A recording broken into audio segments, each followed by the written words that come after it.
Halo semuanya, perkenalkan nama aku Dia Ayu Puspitasari, aku dari absen 5. Aku dari kelas 1C. Oke. Halo rekan-rekan semuanya.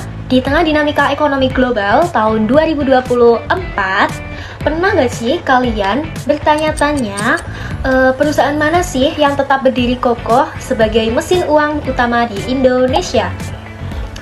Oke.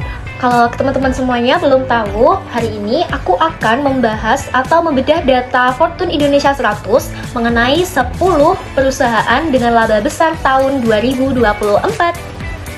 Memahami data ini bukan sekedar melihat angka, tapi melihat peta kekuatan ekonomi nasional kita.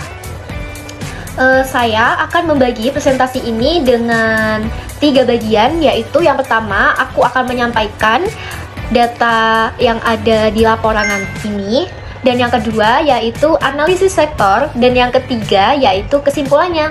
Oke, mari kita langsung simak bagaimana peta kekuatan bisnis di Indonesia saat ini. Langsung aja. Oke, kita lanjut.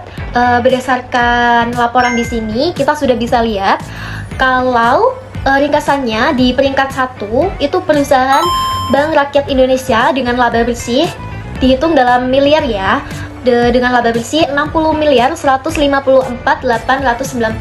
Dan yang kedua yaitu peringkat keduanya ada di Bank Mandiri dengan jumlah 55.782.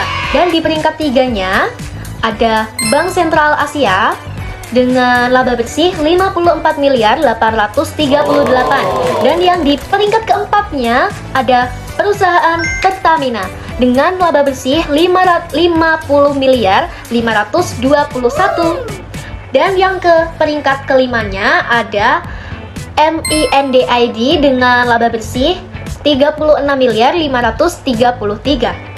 Oke, kita langsung saja. Highlight utamanya yaitu total laba dari 10 besar ini didominasi oleh perusahaan di atas 20 triliun. Posisi bawahnya yaitu ada Adaro masih mencatatkan laba yang sangat masif di angka 19,5 triliun. Oke, untuk data tersebut atau laporan ini kita juga bisa melihat bahwa ada 3 poin kuncinya, yaitu yang pertama ada dominasi sektor perbankan, The Big Three, BRI, Mandiri, and BCA. Urutannya tetap sama, ada di Bank Rakyat Indonesia, dan yang kedua ada Mandiri, dan yang ketiga ada BCA atau bisa disebut dengan Bank Sentral Asia. Menguasai podium teratas, ini menunjukkan bahwa fundamental ekonomi Indonesia itu sangat bergantung pada kesehatan keuangan karena adanya daya beli masyarakat melalui kredit. Jadi kita sebagai masyarakat lebih memilih untuk membayar transaksi itu memakai kredit atau debit dibanding kita memakai tunai. Dan yang kedua yaitu peran BUMN dan swasta. Dari 10 besar ini kita bisa lihat mayoritas terbanyaknya yaitu BUMN dan atau entitas yang terafiliasi negara, yaitu ada Bank Rakyat Indonesia, Mandiri, Pertamina, MINDID, dan juga Telkom.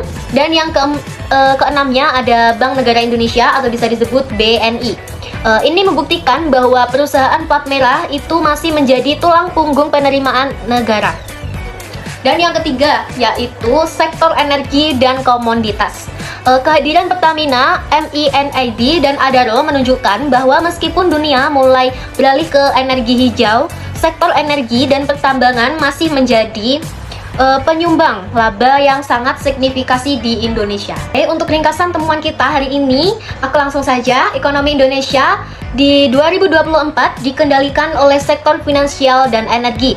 Gap laba antara peringkat 1 Bank Rakyat Indonesia dan peringkat 10 yaitu ada di Adaro cukup lebar, yakni sekitar 40 triliun. Menunjukkan skala bisnis perbankan yang sangat raksasa ya.